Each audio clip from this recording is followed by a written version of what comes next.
Olá a todos, estamos aqui reunidos mais uma vez para o nosso estudo do livro aqui Nos Domínios da Mediunidade. Hoje é o capítulo 27, Mediunidade Transviada.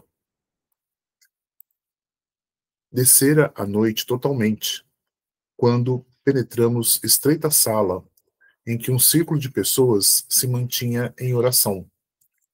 Várias entidades se imiscuíam ali, em meio dos companheiros encarnados, mas em lamentáveis condições, de vez que pareciam inferiores aos homens e mulheres que se faziam componentes da reunião. Apenas o irmão Cássio, um guardião simpático e amigo, de quem o assistente nos aproximou, demonstrava superioridade moral. Notava-se-lhe, de imediato, a solidão espiritual, porquanto desencarnados e encarnados da Assembleia não lhe percebiam a presença e, de certo, não lhe acolhiam os pensamentos. Ante as interpelações do nosso orientador, informou algo desencantado. Por enquanto, nenhum progresso. Não obstante os reiterados apelos à renovação, temos sitiado o nosso Quintino com os melhores recursos ao nosso alcance, mobilizando livros, impressos e conversações de procedência respeitável. No entanto, tudo em vão. O teimoso amigo ainda não se precatou quanto às duras responsabilidades que assume, sustentando um agrupamento desta natureza. Aulus buscou reconfortá-lo com um gesto silencioso de compreensão e convidou-nos a observar. Revestia-se o recinto de fluidos desagradáveis e densos. 2 médiuns davam passividade a companheiros do nosso plano, os quais, segundo minhas primeiras impressões, jaziam convertidos em criados autênticos do grupo, assalariados talvez pelos serviços menos edificantes. Entidades diversas, nas mesmas condições, enxameavam em torno deles, subservientes ou metediças. O fenômeno da psicofonia era ali geral. Os sensitivos desdobrados se mantinham no ambiente, alimentando-se das emanações que lhes eram peculiares. Raimundo, um dos comunicantes, sob as vistas complacentes do diretor da casa, conversava com uma senhora, cuja palavra leviana inspirava piedade. Raimundo dizia: tenho necessidade do dinheiro que há meses vem sendo acumulado no Instituto, do qual sou credora prejudicada. Que me diz você de semelhante demora? Espere, minha irmã, recomendava a entidade. Trabalharemos em seu benefício. E a palestra continuava. A solução é urgente. Você deve ajudar-me com ação mais expedita. Tente uma volta pelo gabinete do diretor Ranzinza e desencrave o processo. Você quer o endereço das pessoas que precisamos influenciar? Não, não. Conheço-as e sei onde moram. Vejo, Raimundo, que você anda distraído. Não se interessou por meu caso, com a presteza justa. Não é bem assim. Tenho feito o que posso. E quando a matrona baixava o tom de voz, cochichando, um cavalheiro maduro dirigia-se a Teotônio, o outro comunicante da noite, clamando indiscreto. Teotônio, até quando me cabe aguardar? A entidade, que parecia embatucar-se com a pergunta, silenciou humilde, mas o interlocutor alongou-se exigente.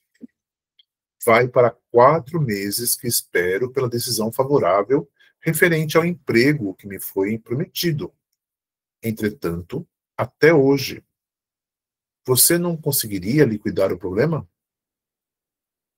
Que deseja que eu faça? Sei que o gerente da firma é do contra. Ajude-me inclinando-o a simpatizar-se pela boa solução de meu caso. Nisso, outra senhora ocupou a atenção de Raimundo, solicitando: Meu amigo, conto com o seu valioso concurso. Sou mãe. Não me conformo em ver minha filha aceitar a proposta de um homem desbriado para casar-se. Nossa posição em casa é das mais alarmantes. Só um minuto.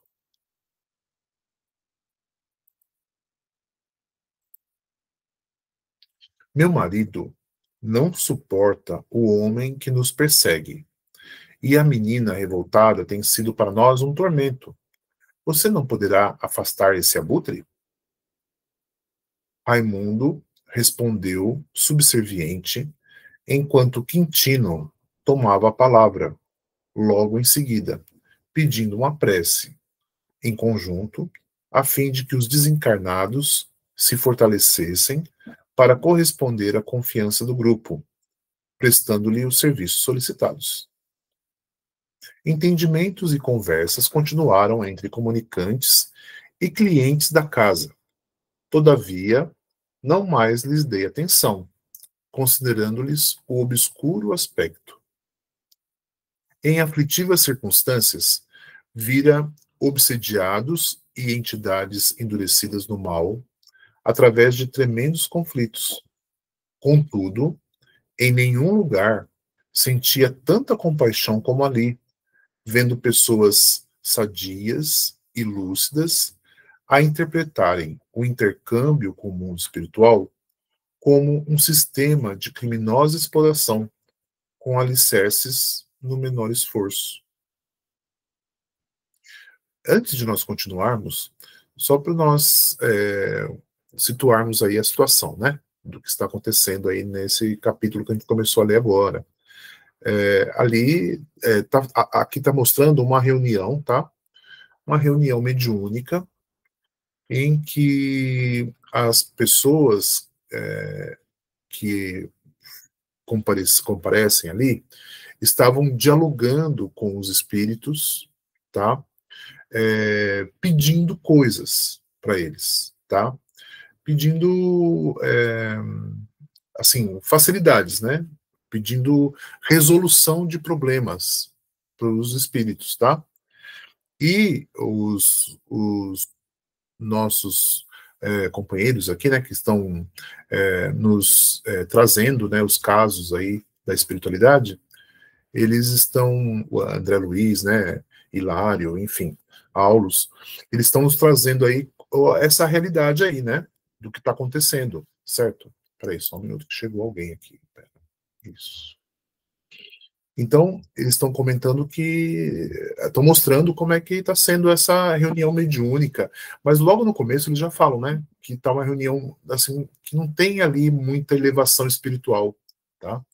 Existe, parece que tá, os recursos estão ali bastante prejudicados, né? Não tem ali uma boa qualidade de recursos, de fluidos, de energias, enfim, parece que ali está um pouco, bom, não, mas está muito comprometido, né? O, a, a situação ali dos recursos que tem, né? Tá certo? E aí a gente vai entendendo, eles vão explicar para nós o que está acontecendo, tá bom? É isso aí. Vamos continuar então na nossa leitura. Aqueles homens e mulheres que se congregavam no recinto, com intenções tão estranhas, teriam coragem de pedir a companheiros encarnados os serviços que reclamavam dos espíritos? Não estariam ultrajando a oração e a mediunidade para fugir aos problemas que lhes diziam respeito?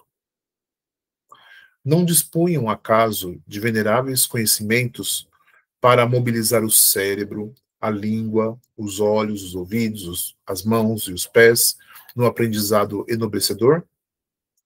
O que faziam da fé? Seria justo que um trabalhador relegasse a outros a enxada que lhe cabia suportar e mover na gleba do mundo? Aulus registrou-me as reflexões amargas, porque generoso deu-se pressa em confortar-me. Um estudo atual de mediunidade, mesmo rápido quanto o nosso, não seria completo se não perquiríssemos a região do psiquismo transviado, onde espíritos preguiçosos, encarnados e desencarnados respiram em regime de vampirização recíproca. Aliás, constituem produto natural da ignorância viciosa em todos os templos da humanidade.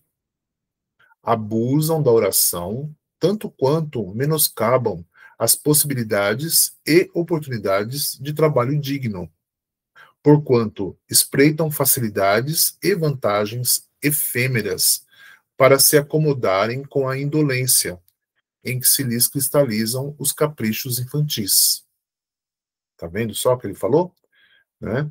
Então, o que está acontecendo? O interesse ali das pessoas, né, dos encarnados ali, são bastante assim, bastante infantis, assim, né? Bastante inconsequentes até. Eles falam assim, ó, eles abusam da oração, né?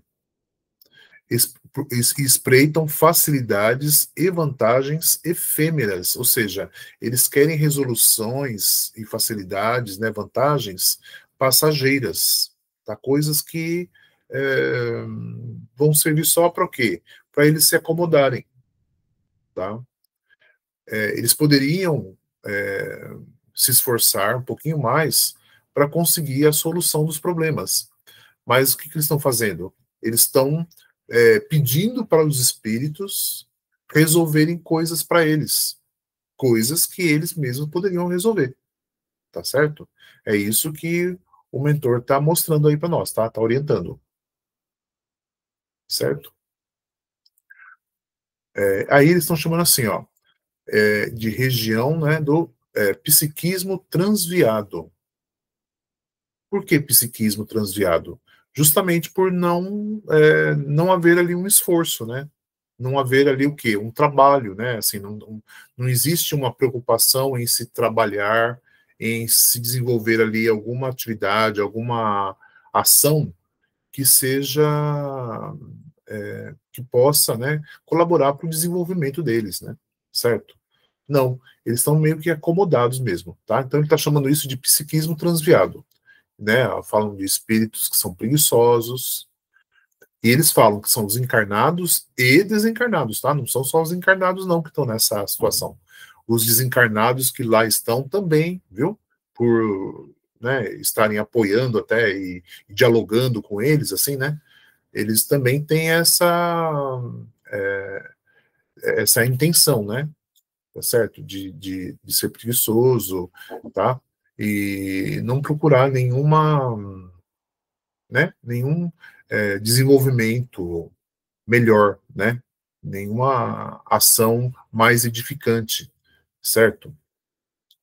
E falam para nós aqui, olha, eles respiram em regime de vampirização recíproca, tá? Ou seja, um dá força para o outro, né? Tá? Um alimenta o outro, tá certo? E fala assim, ó, constituem produto natural da ignorância viciosa em todos os templos da humanidade. Tá? Então, isso é um produto natural da ignorância, certo? Tá? Ignorância viciosa, hein? Que é pior ainda, tá bom? Então, o mentor está orientando para nós que isso é uma situação que é comum aí nos templos da humanidade e que é fruto aí, né, da ignorância e da falta de projeto, né, de perspectiva, de acomodação, né, enfim, tá? É tudo que ele está apresentando aí para nós, tá certo? Vamos em frente. Mas prosseguirão assim indefinidamente? Perguntei. André, Sua dúvida está fora de propósito. Você possui bastante experiência para saber que a dor é o grande ministro da justiça divina. Vivemos a nossa grande batalha de evolução. Quem foge ao trabalho sacrificial da frente encontra a dor pela retaguarda.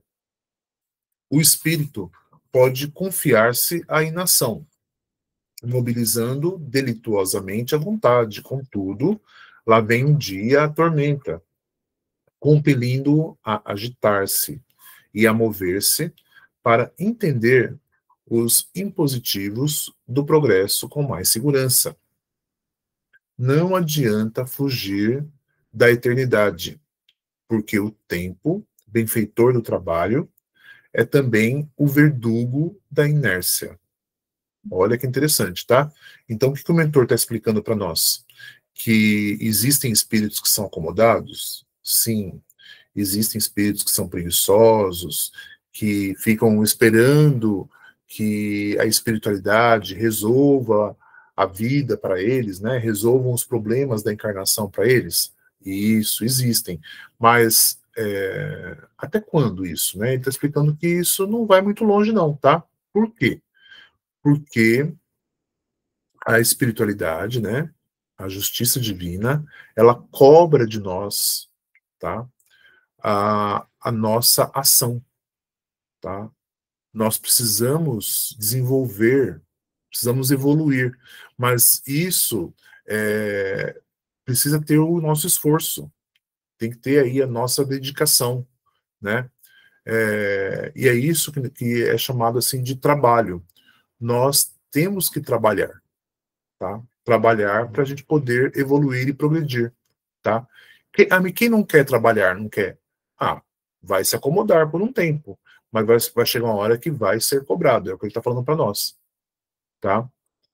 Aqui, ó, ele fala assim para a gente, ó, vivemos a nossa grande batalha de evolução. Quem foge ao trabalho sacrificial da frente encontra a dor pela retaguarda, tá? Ou seja, quem não se dedicar de maneira ali, se não se dedicar verdadeiramente, né, ao trabalho, né, ali buscando ali se desenvolver e evoluir, vai em algum momento encontrar a dor, certo? Tá? Então, o espírito pode confiar-se à inação, tá aqui, ó, tô lendo o que está escrito aqui, tá? Ó. O espírito pode confiar-se à inação, ou seja, ele pode ficar sem fazer nada, tá? Mobilizando delituosamente a vontade, certo? Ou seja, ele não usar a vontade, ou não empregar a sua vontade. Mas vai vir um dia a tormenta, compelindo a agitar-se e a mover-se, certo? Para entender os impositivos do progresso com mais segurança, tá? Então, esse é o ensinamento que tem para nós, viu? Né? Aliás, nós estamos só reiterando aqui o que já foi falado no outro estudo, né? Recente, na quinta-feira, tá? Quando a gente estava falando ali sobre a questão do trabalho, né? A lei do trabalho, como que a justiça divina ela quer que nós tenhamos ali, nos dediquemos ao trabalho, que trabalho que é esse? O trabalho da nossa construção, né? Da nossa elevação espiritual, certo? E se não acontece isso, a gente é impelido o quê? Muitas vezes a dor, a aflição, ao sofrimento, tá? É isso que a gente comentou na última quinta-feira, que o Marcelo, né, e o pessoal leu, inclusive, né? Na última quinta, assim, isso já é uma pauta que nós estamos desenvolvendo aí nos nossos estudos, tá certo? E agora, mais uma vez, só vem reforçar isso, tá bom? No estudo desse capítulo de hoje, tudo bem? Tá? Então, podem ver como está falando a mesma coisa que a gente está falando nos nossos outros estudos, certo? Então, mais uma vez, o alerta para nós aqui, viu? Não adianta a gente querer fugir daquilo que a gente precisa desenvolver na nossa encarnação. Porque uma hora a gente vai ser cobrado disso, e uma hora a gente vai ter que enxergar ali, ficar frente a frente, né? Com muitas vezes aí dores, aflições, sofrimentos, que são o resultado da nossa imperfeição, da nossa falta de atitude, né? Perante o próximo, perante toda a criação aí, né, de Deus, da qual nós fazemos parte, né? Certo? Então a gente tem um compromisso aí para atender. Tudo bem? Vamos continuando então, aqui na leitura. Hilário, que refletia silencioso junto de nós, inquiriu preocupado: por que se entregam nossos irmãos encarnados a semelhantes práticas de menor esforço? Há tantas lições de aprimoramento espiritual, há tantos apelos à dignificação da mediunidade nas linhas doutrinárias do Espiritismo. Por que o desequilíbrio?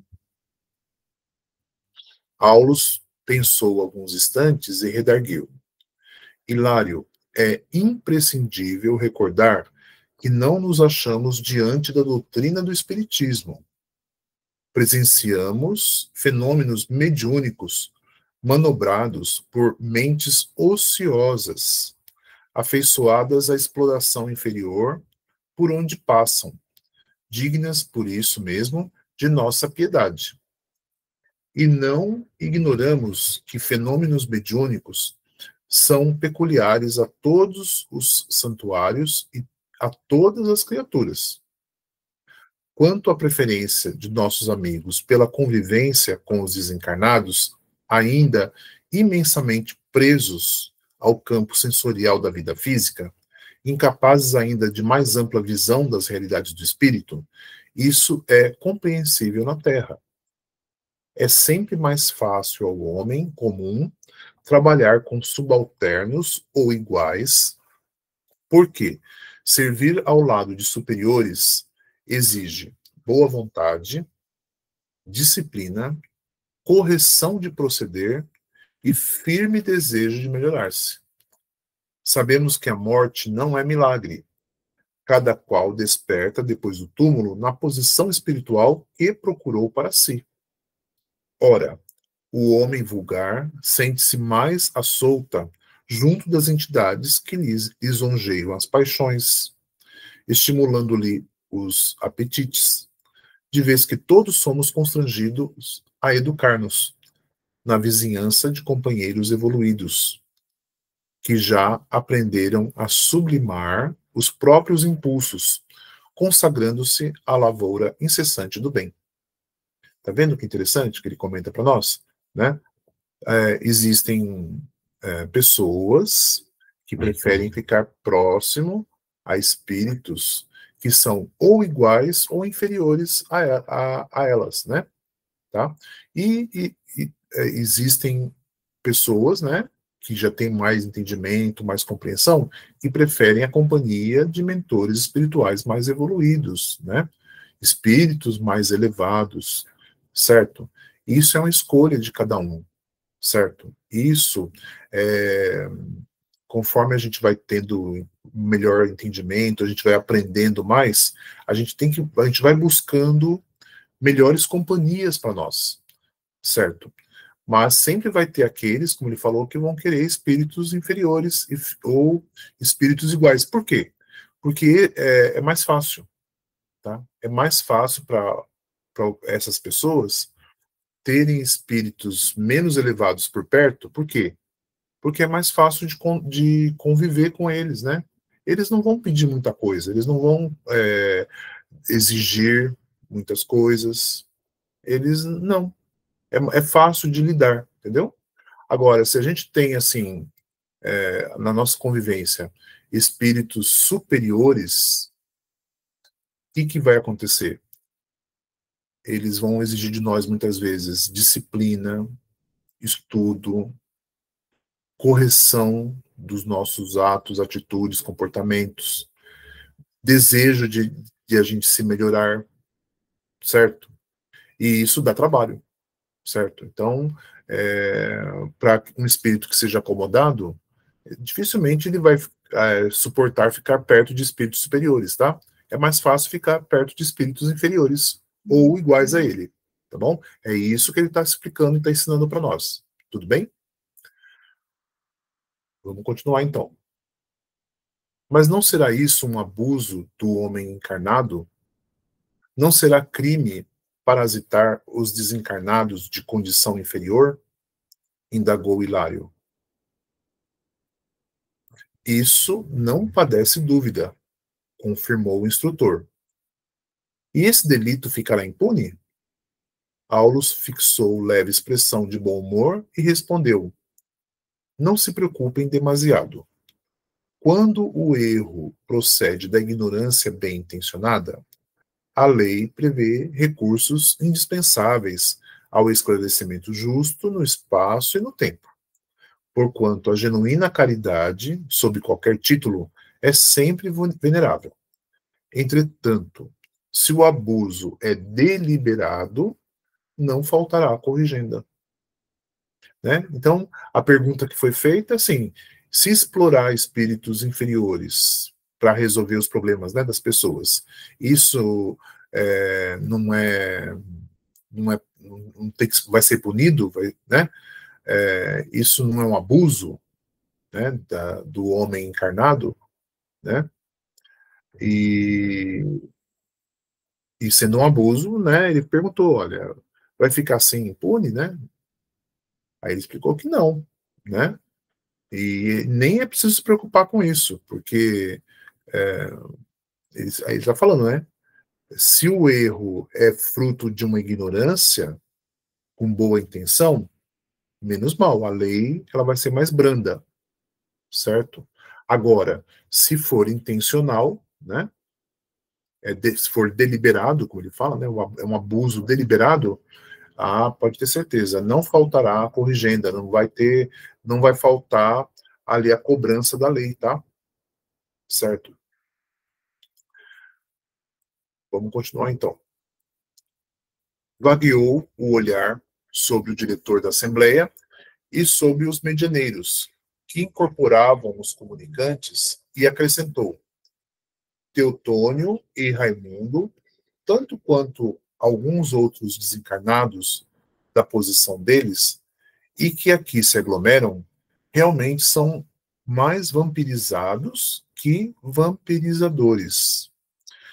Fascinados pelas requisições de Quintino e dos médiuns, que lhes prestigiam a obra infeliz, seguem-lhe os passos, como aprendizes no encalço dos mentores aos quais se devotam. Na hipótese de não se ajustarem no bem, tão logo se desencarnarem o dirigente, tão logo se desencarnem o dirigente deste grupo e os instrumentos medianímicos que lhe copiam as atitudes, serão eles surpreendidos pelas entidades que escravizaram, a eles reclamarem orientação e socorro, e, muito provavelmente, mais tarde, no grande porvir, quando responsáveis e vítimas estiverem reunidos no Instituto da Consanguinidade Terrestre, na condição de pais e filhos, acertando contas e recompondo atitudes, alcançarão pleno equilíbrio nos débitos em que se emaranharam. Ante a nossa admiração silenciosa, o assistente concluiu: cada serviço nobre recebe o salário que lhe diz respeito, e cada aventura menos digna tem o preço que lhe corresponde. Logo após, Aulus concitou-nos a partir. O ambiente não encorajava maior estudo, e já havíamos assimilado a lição que ali poderíamos receber. Findo o capítulo 27, tá certo? Então, trouxe aí para nós essa lição, né? Que é um alerta, né? Para quem trabalha aí com a mediunidade, os médiums, né? E também para aquelas pessoas, né, que formam muitas vezes uma assistência interessada em resolver problemas ali mais de ordem material do que problemas espirituais em si mesmo, né? Assim, situações que muitas vezes que tem ali uma necessidade maior, né? A necessidade espiritual, problemas espirituais, às vezes, que é o foco de um trabalho mediúnico, deve ser o foco de um trabalho mediúnico, tá? Para resolver situações de ordem material, a gente tem que ter muito cuidado, viu? Para pedir isso para espíritos, tá? Então, aí a gente vai ficar pensando, né? Como que a gente faz, então, com nossos problemas, né, de ordem material? Como que a gente tem que fazer? Ora, é bom a gente pensar sobre isso, viu? Seria bom, em primeiro lugar, pedir para Deus e para Jesus a iluminação, para que a gente possa, nós, cada um, resolver os seus próprios problemas, viu? Certo? A gente pedir auxílio para Deus, o nosso Pai Criador, e para Jesus, o nosso Mestre. E eles vão, havendo a possibilidade, nos enviar a orientação adequada, aquilo que nós estamos precisando para resolver problemas, que muitas vezes são problemas do presente, da nossa situação atual, viu? E não ficar pedindo assim, para espíritos resolverem isso para nós, né? Isso realmente cria esses vínculos que são, assim, perniciosos, tá? Viciosos, que criam essa ligação com espíritos que ficam dependentes de nós, viu? E nós dependentes deles, certo? Porque muitas vezes também eles não têm muito conhecimento e eles precisam muitas vezes de nós também, certo? Então realmente é bastante, né, perigoso, bastante duvidoso aí, né? Uma atitude dessa, né, por parte dos médiums e por parte das pessoas, né? Certo? Por isso que também é importante a gente ter conhecimento, nós que trabalhamos com mediunidade, é importante a gente ter essa orientação, né, que tem nesse capítulo de hoje aqui, porque nós precisamos orientar, né, as pessoas. Porque muitas pessoas não têm os conhecimentos que nós temos, por exemplo. As pessoas que trabalham com mediunidade geralmente devem ter mais conhecimentos, certo? Então nós precisamos orientar essas pessoas, né, de maneira delicada, de maneira com muito jeito, assim, né? Procurar orientar essas pessoas para que elas também não incorram nesse erro, que pode ser até prejudicial para elas também. Tudo bem? Bom, nós vamos ficar por aqui na leitura, nos comentários aqui desse capítulo de hoje, do nosso estudo de hoje. Agradecemos aí a atenção de todos. Esperamos encontrarmos aí na próxima semana, né, para a continuidade aqui do nosso estudo. Até lá, então. Fiquem todos com Deus.